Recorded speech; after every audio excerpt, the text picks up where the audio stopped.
I've carried this secret for years, something that ruined families, destroyed trust, and left me questioning if I'm the monster or the survivor. I can't keep it buried anymore. The truth has to come out tonight. Welcome to Reddit Toxic Family Telltales channel. New episode every day.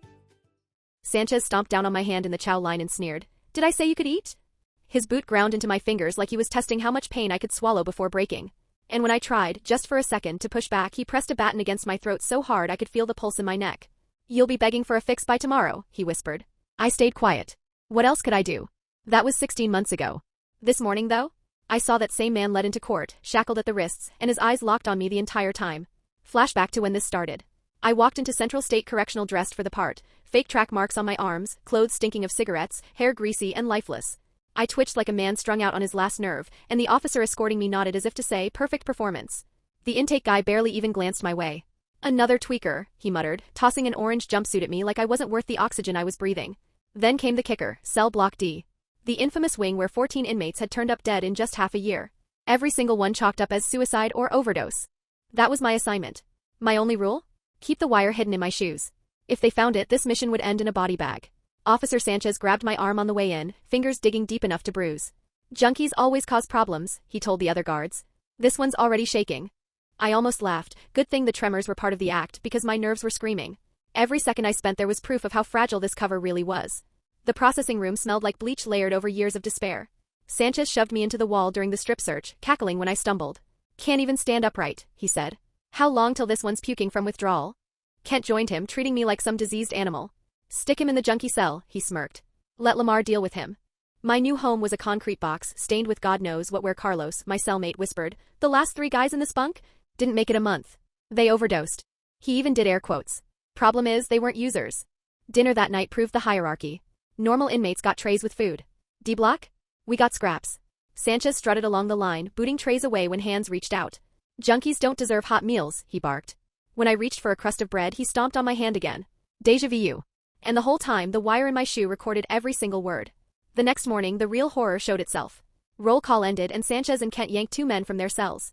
Medical evaluation, they claimed. But I watched through the bars as they disappeared into a storage room, not the infirmary. What followed was 20 minutes of screams that stopped cold. At lunch, their bunks sat empty. Cause of death? Sanchez smirked and said, heart attacks. Drugs'll do that. They weren't even hiding it anymore. Addicts with no family, mentally ill men, anyone forgotten, they were open targets. Sanchez toyed with people's meds like it was a sport. Want your methadone? He'd ask, dangling the cup inches away. Beg for it. And when they collapsed in withdrawal, he stepped right over them.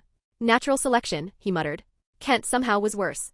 After lights out, flashlight in one hand, baton in the other, he'd prowl the cells. Bed check, he'd announce. But everyone knew what it meant. He'd drag out the weakest guy and sometimes they'd come back hours later, battered and broken. Sometimes they never came back at all. By day 4 they had me marked. Sanchez noticed I wasn't convulsing or puking like the others. You're faking, he spat during count. He slammed me against the wall, baton under my chin. Think you're better than the others? By tomorrow you'll be crawling for a fix. They threw me in Suicide Watch, their favorite cover. A freezing cell stripped down to boxers, a camera that magically shut off whenever guards came in. That night Sanchez introduced me to Officer Davis, a giant who clearly loved this gig too much. This one thinks he's tough, Sanchez said. Davis grabbed my hair, slammed my head into the wall and demanded, where's your stash? When I told him I didn't have one, he just laughed and drove a boot into my ribs. Every blow was careful, painful enough to break me, but not enough to leave obvious bruises. And then, I saw the system in action. Tommy. Kid couldn't have been more than 18. He started seizing in his cell from real withdrawal. Did they call medical? No. Sanchez and Kent leaned against the bars, betting on how long he'd last. 15 minutes of violent convulsions before Kent finally went in, not to save him but to plant a baggie in his pocket. Another overdose, he shrugged. Shame he couldn't quit. It made my blood boil, but I stayed in character. They bragged openly now, Sanchez calling it, cleaning up the streets, Kent scratching tally marks on his locker like he was proud. I counted 23. On day 6 it was my turn. They dragged me into that storage room, syringes lining the walls like trophies. You know the thing about junkies? Sanchez chuckled, filling one with clear liquid. They'll shoot up anything. Even when they don't want to. Kent pinned me down as Sanchez rehearsed his line, another tragic overdose. If only he'd accepted help. That's when the door exploded off its hinges. FBI agents stormed in, rifles raised, tactical gear gleaming. Vasquez led the charge, badge in hand, voice booming. Federal agents. Sanchez froze, needle inches from my arm. Kent backed against the wall, eyes wide. I kicked the syringe away before Sanchez could grab it, but he lunged at me anyway, clawing like a desperate animal. 2 agents tackled him instantly. Kent tried to run, only to slam face first into another agent at the door. The room erupted into chaos. Prison officials rushed in, clueless. Alarms blared. Inmates pressed against their bars, shouting as agents cuffed Sanchez, Kent, and Davis. Sanchez screamed the whole time, "He's just a junkie." The syringe had grazed my arm, leaving a red welt. Vasquez pulled me aside, checked it, then ordered medics in. They confirmed it, pure fentanyl. Enough to kill me instantly. I laid on the stretcher, feigning barely conscious as they wheeled me out. Through the noise, I caught Davis trying to blend in with the other guards, but the FBI dragged him out too. In the medical wing, they hooked me up, tested the residue, and the doctor's face turned pale. I knew then, this wasn't just corruption, it was murder as policy. After an hour, Vasquez came back with transfer papers. "Federal facility," she said. "For your safety." Walking out of D Block one last time, I saw Tommy clutching the bars of his cell, eyes still hollow from the seizure days before. Carlos gave me a quiet nod, the kind that says I know what you did. As we passed, Tommy whispered, "Are you coming back?" I couldn't answer.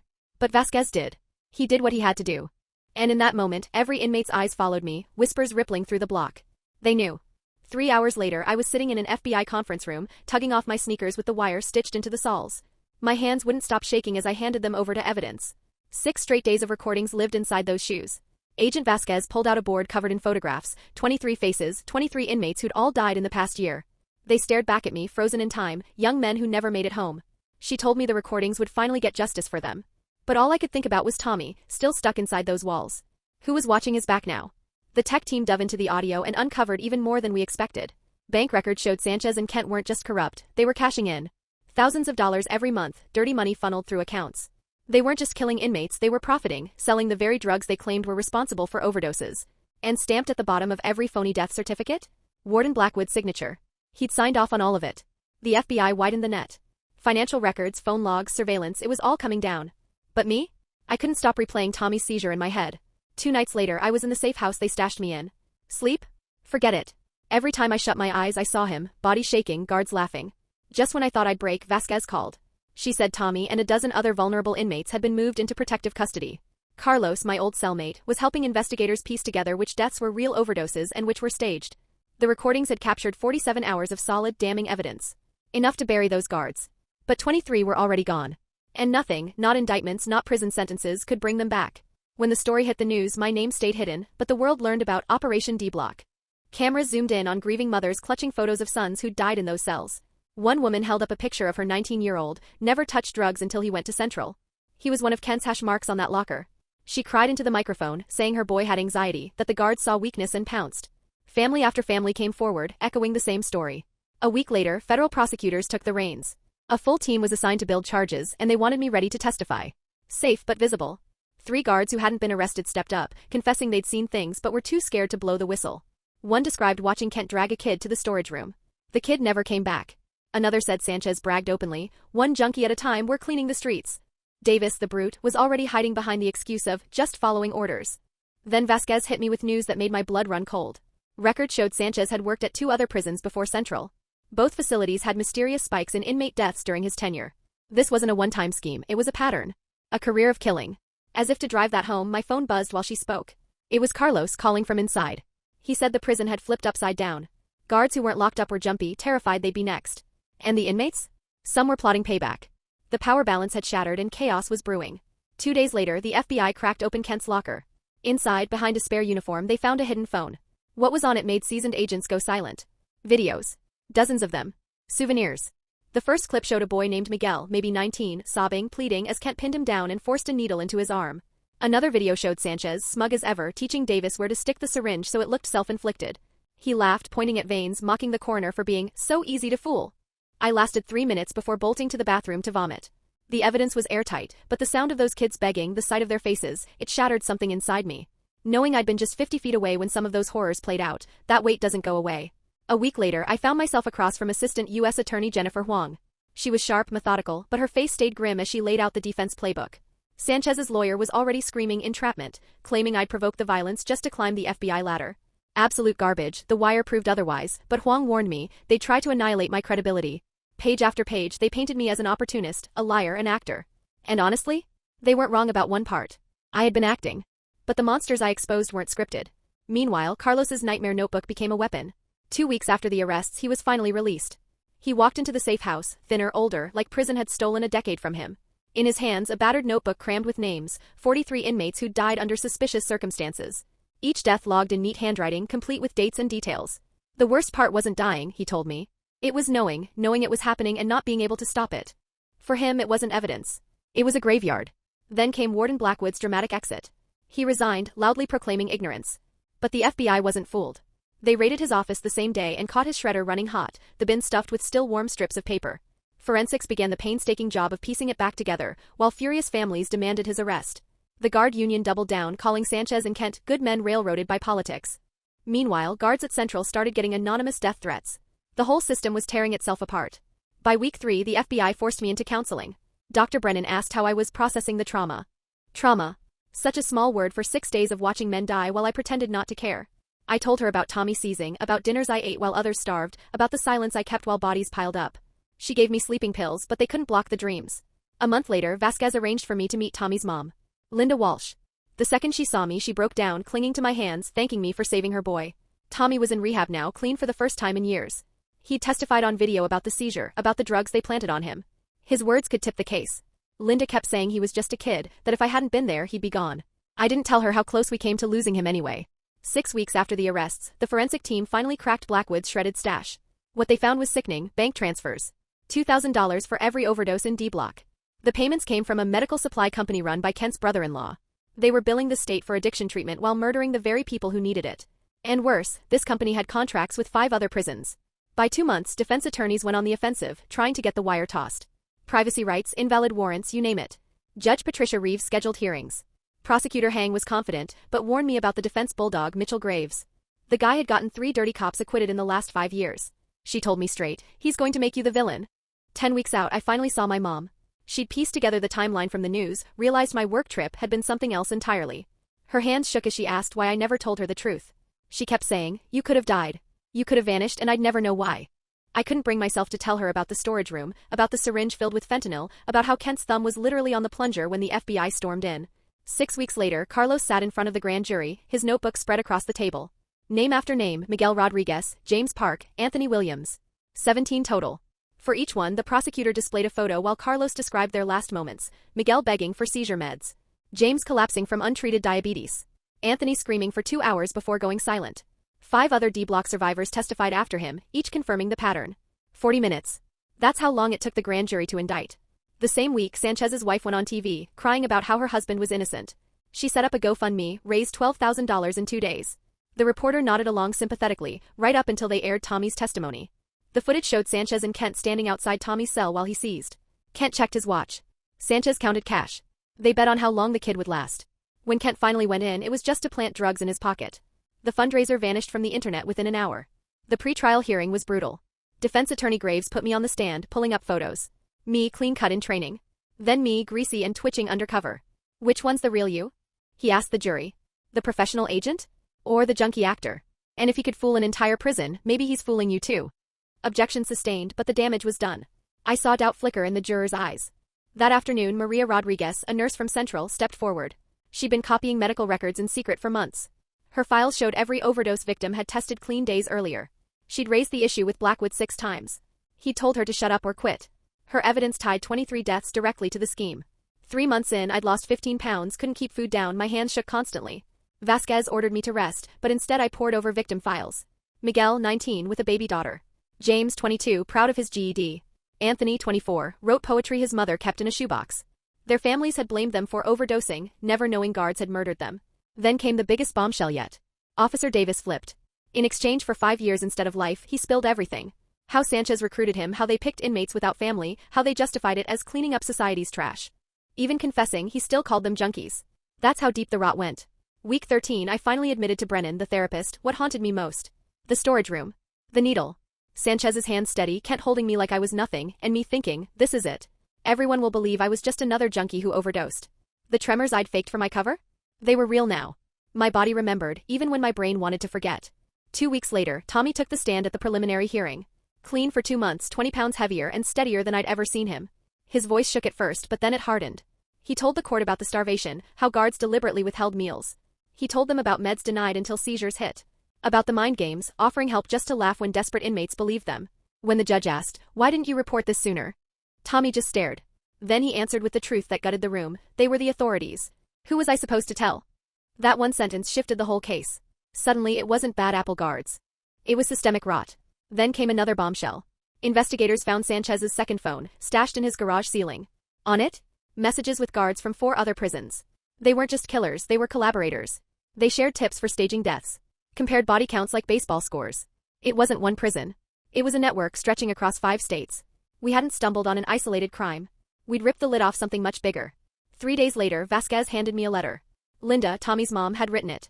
She said Tommy had enrolled in community college, studying addiction counseling. She thanked me for saving her son, but her gratitude bled into rage. Rage for the mothers who didn't get that chance. The mothers who buried children thinking they'd overdosed, never knowing the truth, that their kids had been murdered for being sick. For months in, Warden Blackwood was finally arrested. And not in his office, not in court, at his country club. FBI agents waited until he bent down to sink a putt on the 9th hole, then moved in. His mugshot told the story. Gone was the iron-fisted warden. In his place stood a hollowed-out man, his expensive suit hanging loose. Federal prosecutors charged him with conspiracy and racketeering after tracing union money straight into his offshore accounts.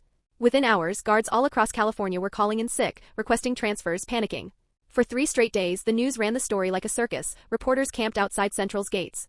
2 weeks later, I learned what fear really feels like. Vasquez showed up at my apartment with 3 FBI agents and told me, "Pack your things now." Someone had posted my real name and address on a corrections officer forum under the headline, "Rat Who Destroyed Good Men." The death threats poured in within hours.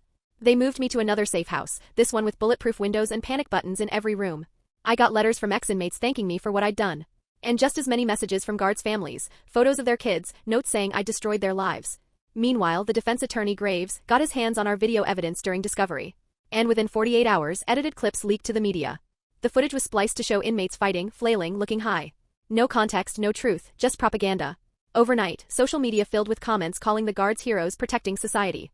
Huang objected, but the judge ruled the videos were already public. The damage was done. 3 days later, Carlos called me from outside the courthouse. His voice shook. 2 guys are following me. Before he reached his car, they jumped him. Said their brother worked at Central. They beat him so badly he ended up with 3 broken ribs and a concussion before security intervened. The FBI arrested them and traced the attack back to the guard union's leadership. They'd put the word out, intimidate witnesses. When I saw Carlos in the hospital, wrapped in bandages, eyes swollen shut, I asked if he'd still testify. He grabbed my hand, squeezed, and said, "They killed my friends. I'll testify every time." His certainty was stronger than my doubt. By week 17 we got a major win.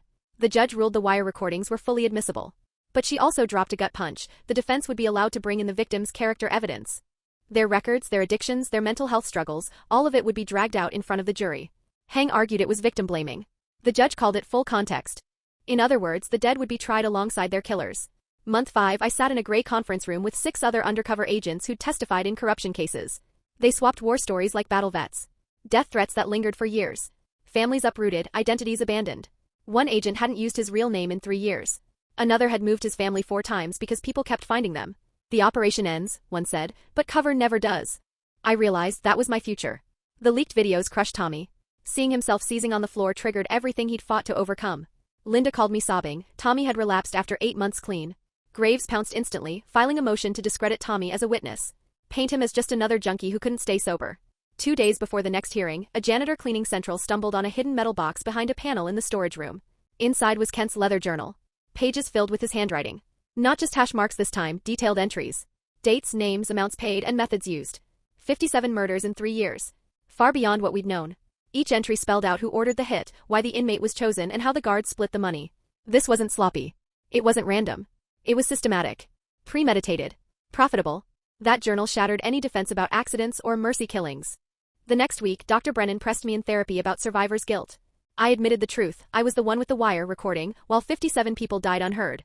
She told me logic. Without evidence, I'd have just been another corpse. But logic doesn't erase the names. Every one of them had a storage room moment. Only nobody came for them. 6 months in, I sat in court while prosecutors fought tooth and nail to keep cops off the jury. Graves wanted jurors who trusted badges. Prosecutors struck anyone tied to law enforcement. The defense struck anyone with arrest records. 2 weeks later, 12 faces sat in the box. And the unspoken question hung in the air, would they see uniforms or murderers? Outside court, I tried to live like a normal person again. Jogging in the mornings, checking every car twice. I even tried dating, but explaining why 2 FBI agents were sitting at the next table doesn't exactly set the mood. The operation was over, but my cover never really lifted. When Nurse Maria Rodriguez took the stand, she brought boxes of medical records. She calmly explained how the official overdose causes were impossible given the toxicology. Graves attacked her accent, her immigration status. She never flinched. The evidence shows these men were murdered, she repeated. Facts against prejudice. That same night, Sanchez caught my eye in court and mouthed 2 words. Clear as day. Security grabbed him, but the message hit its mark. Hours later, a brick shattered my mom's window with a note about snitches and families. The FBI had her in a safe house before dawn. Tommy returned to testify again, clean this time. Stronger. He described the seizure, the laughter, the planted bag. The room went still. Even Graves hesitated before trying to spin it into an attack on his addiction history. The forensic accountant followed, showing jurors how Warden Blackwood got $14,000 per overdose death. Human lives reduced to line items, profits on a spreadsheet. Weeks later, Vasquez slid a coffee across the table and asked me, "Ever considered witness protection?" She said it casually, like a career change. New name. New city. Start over. I thought about never seeing my family without looking over my shoulder. She smiled like she was encouraging me. "You've already proven you can disappear." I wasn't sure if that was meant as comfort, or a reminder. Then Davis took the stand. He showed the jury, step by step, how to inject someone against their will. He used a mannequin, explaining how to hold them so it looked self-inflicted. Some family members walked out crying. The jury looked sick to their stomachs. Davis, though? Calm. Like he was teaching CPR. The defense countered with guards swearing Sanchez and Kent were heroes. Dedicated officers dealing with violent addicts. They waved around stats about prison drug use, then played clips of my recordings, cut, spliced, stripped of context, to make it sound like I was provoking fights. Carlos took the stand and broke down naming the 3 men who died in our very cell before I arrived. David, dead in 2 weeks. Marcus, heart attack at 22. Jesse, hanged himself with sheets that hadn't even been there during count. Carlos sobbed, saying he tried to protect them but couldn't fight the guards alone. 8 months later, Graves dragged me back to the stand for 3 full days. He scattered photos from my past undercover ops across the jury box. Each one a different me. He asked again and again, which one's real? The jury stared like maybe I was just another liar playing roles. Graves circled me, waving transcripts, hammering me with every fake detail from my cover. The shaking, the needle marks, the slang. If you could lie that well inside Central, he smirked, why not here too? And for the first time since it all began, I saw real doubt flicker in the jury's eyes. Day 2 of the trial, during a recess, I stepped into the hallway, and suddenly I wasn't alone. Families of the dead inmates surrounded me. Their grief felt like a tidal wave pressing in on all sides. One father pushed a folder into my hands, drawings his son had sketched back in high school, long before addiction grabbed hold of him. A sister held up her phone, letting me hear a voicemail, her brother's voice promising he'd get clean soon. That message was recorded just 2 days before he died in D Block. They wanted me to understand, wanted the jury to understand, that these weren't nameless junkies. They were sons. Brothers. Kids who had birthdays, who got grades, who once had futures. One mother clutched a photo, repeating over and over, he was only 19 when Sanchez carved another mark into his locker. Back in court on day 3, the prosecution finally rolled out the recordings from my wire. And the entire room went silent. Through the speakers, Sanchez's laugh echoed as Tommy convulsed on the concrete floor. In the background, you could hear Kent, taking $20 bets on whether Tommy would survive another 5 minutes. The wire caught everything. Davis's boots slamming into my ribs, each kick punctuated by him counting out loud. Jurors covered their mouths. The reporter's typing slowed, then stopped altogether, her shoulders trembling as she wiped her eyes. Even the bailiff looked away when the audio played Kent dragging someone down the corridor while they begged, sobbing, for help. Then came Blackwood. He took the stand in an expensive suit, talking about decades of dedicated service. Claimed ignorance. Claimed he never knew what was happening in D Block. That he didn't see the reports. That he never thought to question why so many inmates were dying. But Prosecutor Huang tore him apart using his own paperwork. She held up death certificates, one after another. 57 signatures, all his. Not once had he ordered an autopsy. She revealed budget records showing he personally approved overtime for Sanchez and Kent nearly every week they ran D Block. Then she read out his emails, praising their efficiency with problem inmates. Finally, she looked him dead in the eye and asked, "How do you sign off on 57 deaths without asking a single question?" Blackwood just sat there, mouth hanging open. Week 33, Tommy's mother Linda testified. Her voice broke as she described the hospital visit. Guards had told her Tommy overdosed, told her he'd chosen drugs over life. And she almost believed it. She admitted she doubted her son, wondered if she'd failed him as a mother, until I showed up at her door with the truth. She turned, looked straight at Sanchez and said, "The guards stole more than lives. They stole families' faith in their loved ones." The defense's last move was parading in Sanchez's teenage daughter. She spoke about soccer games, Sunday picnics, her dad helping her with homework. It painted him as a father, not a monster. But Hang asked her just one question. "Did your father ever mention the storage room at work?" The girl blinked, confused. Her silence spoke louder than any testimony. Then came Graves' closing argument. 2 hours of spin. He painted the guards as protectors, men backed into impossible corners, forced to make tough choices in a broken system. He asked the jury to consider the context, to see them as fathers, husbands, men under pressure. His words fell flat. Because Huang's closing crushed him. She dimmed the lights, put up photos of all 57 dead inmates and read their names one by one. Then she replayed Sanchez's own words, "natural selection," while Tommy seized on the floor. She reminded the jury, these men were sentenced to prison, not execution. She listed Kent's tally marks. Davis's bragging. Blackwood's signatures. By the time she finished, the jury's eyes told the story, verdicts were coming. Still, we waited. 4 days of deliberations felt like 4 years. I holed up in a hotel near the courthouse, unable to stomach food, checking my phone every 30 seconds. Vasquez sat with me while FBI brass called nonstop asking why it was taking so long. Outside, news vans crowded the street. Families of victims stood vigil in the cold, holding posters with faces of their sons and brothers. On day 3 of deliberations, Carlos called me. His voice was steady. No matter the verdict, we already changed things. D-Block will never run the same way again. He was right, but I wanted more than policy changes. I needed justice. I needed those 57 names to mean something. The call finally came on day 7. I was staring at my phone in the FBI break room when Vasquez rushed in. The jury had reached verdicts on all counts. The drive to the courthouse was a blur. Families were already gathering on the steps. Inside, every seat filled, people standing shoulder to shoulder along the walls. The defendants sat at their table. Sanchez drummed his fingers, jaw clenched. Kent slumped, looking smaller than ever. Davis cracked his knuckles nonstop.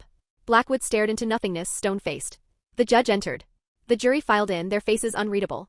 The foreman handed over the papers. The judge read silently, then cleared her throat. Sanchez, guilty of first-degree murder, guilty of conspiracy, guilty of racketeering.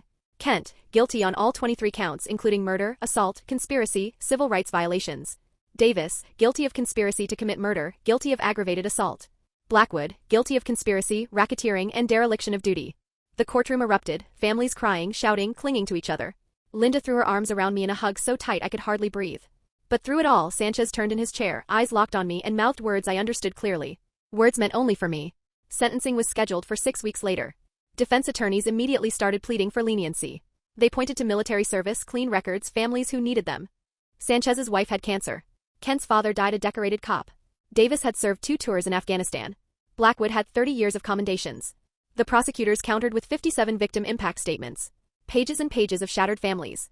Back at the FBI office, nothing felt the same. Agents looked at me differently. Some nodded with respect. Others avoided my eyes like I was radioactive.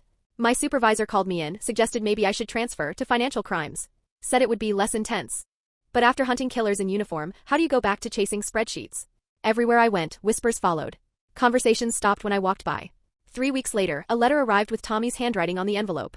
Inside was a photo from his rehab graduation, him smiling between his parents, weight back on, color in his cheeks, eyes alive. The letter said he'd been clean 6 months, studying welding, had a girlfriend named Sarah who didn't even know his past. He thanked me for saving his life. But when I looked at that picture, all I could see was him seizing on the cell floor while Kent placed bets. A month later, mandatory PTSD evaluation. Dr. Brennan ran her checklist. Nightmares? Check. Hypervigilance? Check. Couldn't feel joy when my sister told me she was pregnant? Check. She wrote prescriptions I didn't want and therapy appointments I didn't believe in. 2 weeks before sentencing, Carlos called me at 2 a.m. His voice shook. Someone tried to run him down outside his apartment. Missed him by inches, smashed into a mailbox. The driver? Brother of a guard upstate, had been digging for witness addresses. The FBI sent protection, but we all knew it was theater. The system's roots ran deep. That same week, Maria testified at the medical board hearing. She laid out years of copied records, showing how the prison medical director ignored suspicious deaths, destroyed evidence, threatened her license. They suspended him on the spot, but Maria had to move in with her sister after the death threats started. I began attending a PTSD support group in a church basement. Undercover agents sat in a circle, men who'd infiltrated biker gangs, drug cartels, even terrorist cells. One who spent 3 years with the mob said the hardest part wasn't the danger, it was trying to come back to normal life after. Everyone nodded. Because we knew. The way cover eats away at who you are. The way trust dies slow. A week before sentencing, the media frenzy exploded. Documentaries. Book offers. Guards' families screaming about scapegoats. Kent's wife went on talk shows crying about how her husband was innocent. She raised $80,000 across 2 GoFundMes before one was taken down. My mother drove down with home-cooked food I couldn't eat and hugs I didn't know how to accept. She showed me screenshots of Facebook threats, against me, against her, against our entire family. She'd been hiding them for weeks, filing reports that went nowhere, changing her number twice. For 3 nights she slept on my couch, jumping at every car that passed, before I convinced her to go home. Safer, but never really safe. 2 weeks later, sentencing day arrived. The courthouse was overflowing, reporters, protesters, and the families of 57 victims, all clutching photos and signs demanding justice. I sat in the witness section, surrounded by grief that felt almost physical. Mothers wept quietly into their hands. Fathers clenched their jaws so hard it looked painful. The first mother who spoke had to be held up by her husband as she walked to the microphone. Her voice trembled as she described the morgue visit, the cold table where she identified her son's body. She admitted she'd hated herself for months, for not visiting him more, for believing the guards when they told her he'd overdosed. Her voice cracked when she confessed she'd thrown away his last letter, unopened, because she thought it was just another plea for drug money. Next, a father told the court how he ignored his daughter's last phone call. Guards had told him she was high again, manipulating him for commissary money. Only later did he learn she'd been terrified, calling to tell him she loved him, because inmates around her kept dying. Story after story poured out. Parents who were told their children were hopeless junkies. Siblings who stopped answering calls, believing the lies fed to them by guards. The murders didn't just kill the inmates, they poisoned the family's final memories of them. Then Tommy stepped up. His hands shook as he adjusted the microphone. He described the nightmares, waking up screaming with Sanchez's face burned into his mind. He said he couldn't pass a uniform without his heart slamming in his chest. That he tried going back to school but had a panic attack the second a security guard walked toward him. And then, in a voice just above a whisper, he admitted, dying might have been easier than living with the weight they left him. When Sanchez was given a chance to speak, he stood tall, stared straight at the families, and showed nothing. No apology, no remorse. Just cold words. He said he had protected society from animals who deserved what they got. The judge's face went granite. She read off 57 counts of murder, life without parole, each sentenced to run consecutively. As deputies cuffed him and dragged him away, he twisted in his chair, screaming that I was the real criminal. Kent broke down, sobbing, saying Sanchez had corrupted him. That he'd only been following orders. The judge cut him short, telling him he'd had 57 chances to stop, and didn't. 40 years to life. Davis got 25 years, his lawyer insisting he was just the muscle. Blackwood was handed 30 years for conspiracy, the judge stating flatly that as warden, he'd built the environment where murder became routine. Some families cheered when the sentences were read. Others sat frozen, crying quietly because no punishment, no prison term could bring their loved ones back. Outside, Linda, Tommy's mother, caught my arm. It's not enough, she said, but it's something. She told me Tommy wanted to become an addiction counselor to help kids like him. She thanked me again and again. But all I could think about was the 57 who didn't walk out. That night, Vasquez called. Headquarters wanted me to lead a new task force on institutional abuse. More undercover work. More danger. More time pretending to be someone else. She gave me a week to decide. Part of me wanted to keep fighting. Another part wondered if there was anything left of me to give. Meanwhile, Carlos had built something real. He launched a nonprofit, pushing for reform. Congress invited him to testify. Senators pledged support for new oversight laws. He called from D.C., his voice filled with purpose. Change was happening, slow but real. Then came the gut punch. An internal FBI review revealed reports had flagged Central 2 years before my operation. Analysts saw the spike in deaths, wrote it up, sent it up the chain. It sat on a desk for 18 months, stamped low priority. The Bureau had known. And done nothing. I sat across from the FBI director himself, listening to him spit bureaucratic excuses about resource allocation. And then the dagger, he said, they were convicted criminals. As if that excused it. As if their murders didn't matter. The same indifference that let the guards kill unchecked existed all the way up the chain of command. After that, I doubled my therapy sessions with Dr. Brennan. She told me I couldn't carry responsibility for choices made before I even got involved. But knowing those warnings sat ignored? That was a weight that no rational explanation could lift. The system had failed at every level. Guards killed them. The warden enabled it. And the FBI looked away until it was too late. A month later, my phone buzzed. A text from Tommy. A photo of him in a yellow hard hat and work boots, standing beside electrical equipment. His message, 10 months clean, trade school graduate. I stared at that photo for 20 minutes, remembering the kid writhing on a cell floor while guards took bets. Now he was building something instead of being destroyed. The prison guard union filed appeals the following week. They hired a high-powered LA law firm, claimed the trial was rigged, evidence planted, the whole case is set up. They funneled millions into fighting Carlos's reform bill. The system protecting itself. Then came the nightmare I'd been dreading. Someone leaked my undercover photos. Overnight, my real name was trending. My address, my mom's phone number, even my ex-girlfriend's workplace, posted on revenge forums. The FBI's tech team tried to scrub it, but screenshots spread faster than they could delete them. My handler called within minutes, pack a bag. Get out. That same day, my mother had to abandon her apartment. People were outside, taking pictures, watching. The Bureau moved us both into safe houses while they scrambled to figure out witness protection. Central announced new reforms, cameras everywhere, federal monitors walking the terrors. Carlos texted updates, proud but frustrated. The guards were already gaming the system, finding blind spots. They weren't killing anymore, but the beatings continued, hidden just out of sight. The cruelty hadn't died. It had just evolved. 3 weeks later, families invited me to Riverside Memorial Cemetery. I drove out on a gray Tuesday, walking rows of headstones I'd only ever known as case numbers. Miguel's mother met me there, standing by his grave. She held my hand and said, "At least now we know the truth about how he died." She didn't blame me for surviving when her son didn't. But I did. Because looking at those graves, all I could feel was the crushing weight of being the one who lived. 2 months later, Sanchez was back in court for his appeal. His new lawyer had a fresh angle. He held up photos of the syringes from the storage room and claimed I planted them. He argued the FBI staged the entire thing to frame innocent guards just trying to do their jobs. It sounded insane, but on conspiracy forums where people already distrusted the government, it spread like wildfire. I had to take the stand again. Sanchez sat there, smirking at me from the defense table like he already knew he'd won the internet. His lawyer grilled me for 3 straight hours, combing through every detail, searching for cracks. But the wire recording spoke louder than either of us, Sanchez's own voice bragging about cleaning up the streets one junkie at a time. The judge dismissed the appeal as meritless, but by then the damage was done. Online, half the country thought maybe Sanchez was the victim. Death threats followed me everywhere, letters at the FBI office, messages sent to my mom's new address that somehow got leaked again, even notes left at my old gym. Mom had to move for the third time in 4 months. I started carrying a gun everywhere. We'd won in court. But in the court of public opinion? Truth didn't matter as much as what people wanted to believe. That's when the Bureau offered me a promotion, lead a brand new undercover unit. More missions, more danger, more fake names. But I couldn't do it. I couldn't wear another mask, couldn't pretend to be someone else while real people died around me. Instead, I asked for a transfer to Quantico. To teach. To pass on what I'd learned without losing more of myself in the field. 14 months after the arrests, Carlos organized a memorial for all 57 victims. Families drove in from across California. The community center near Central was filled with photographs, candles, and stories. Tommy spoke about surviving when others hadn't. Maria stood at the podium and told the room about truth finally breaking through. When it was my turn, I spoke about courage, about what it meant to keep pushing when silence was easier. Together, we read all 57 names out loud, giving them back their dignity. Near the end, a man approached me. He introduced himself as the brother of victim number 32. He shook my hand and said, "Thank you for being the one who lived to tell." His forgiveness hit harder than anything else. Right there in that crowded hall, I broke.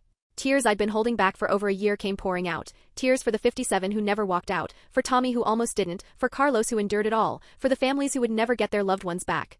And finally, for myself, for the part of me that died in D-Block even though my body survived. 3 weeks later, the Department of Justice held a press conference. The Attorney General stood at a podium and announced a nationwide review of prison deaths in 30 facilities. 300 suspicious suicides and overdoses in 5 years. Our case would be the foundation for new oversight. Carlos was beside me at the federal building, his hands trembling when the Attorney General said the words, "The 57 names from D-Block." For the first time, those men were recognized as more than statistics. By month 14, Tommy called me from his construction job. His voice cracked as he asked if I'd be the godfather to his unborn child. The same kid I'd watched seize on a cold cell floor while guards placed bets. Now he was building a life, a family, a future. 6 months later, I stood at the front of a classroom in Quantico. 23 new agents watched as I placed the actual wired shoes on the desk, the ones that had recorded everything in D-Block. I walked them through each day of that operation. How to document atrocities when you can't stop them. How to stay alive when your cover is the only shield you have. The tremors in my hands weren't an act anymore, but I kept talking. They noticed. No one said a word. During the appeal process, Kent finally broke. He gave the FBI names, operations in Georgia, Alabama, Texas. His testimony led to 17 more arrests of guards who'd been forcing overdoses for years. In exchange, prosecutors cut his sentence down to 25 years. Dr. Brennan adjusted my meds again, reminding me PTSD doesn't disappear, it just becomes manageable. The nightmares came less often, but certain sounds, metal doors slamming, boots on concrete, still dropped me right back into D-Block. 2 years after the raid, Linda sent me photos from Tommy's wedding. He stood at the altar, clean, healthy, smiling, his wife pregnant beside him. In his speech, he thanked his guardian angel, never naming me, but I knew. The reform bill took 3 years to pass, but when it did, they named it after D-Block. The D-Block Act, federal oversight in every state prison, independent investigation for every in-custody death. At the signing ceremony, Carlos stood at the podium, reading all 57 names into the record while senators sat in silence. On the 2-year anniversary of the raid, Carlos and I walked through Central again, this time with federal monitors. Cameras now covered every corner. Medical staff patrolled the tears. On paper, everything had changed. But the smell of fear still clung to the concrete, and the inmates' eyes still carried the same terror. Systems change faster on paper than in practice. I sat with current D-Block inmates in the rec room, telling them about the investigation, about the convictions. They listened, half hopeful, half skeptical. One young inmate asked, "Why'd you risk your life for people society already threw away?" I thought about Tommy's seizure. About Carlos's notebook. About 57 names. And I told him, because somebody had to survive to tell the truth. 3 days later, I got a letter forwarded through the FBI. It came from an inmate in Arkansas. He said his prison was seeing the same pattern, mysterious deaths, the vulnerable targeted, guards covering it up. He'd hidden evidence in his cell, waiting for someone to believe him before he became another suicide. I sent everything to my old team. Then I called Carlos. Because the fight wasn't over. The 57 names from D-Block had taught us the most important lesson of all. Someone has to survive. Someone has to tell the truth. And now we knew how to make sure someone always would. Thanks for watching. Today's train wreck is over, but tomorrow's ride is already on track. Subscribe so you don't miss it.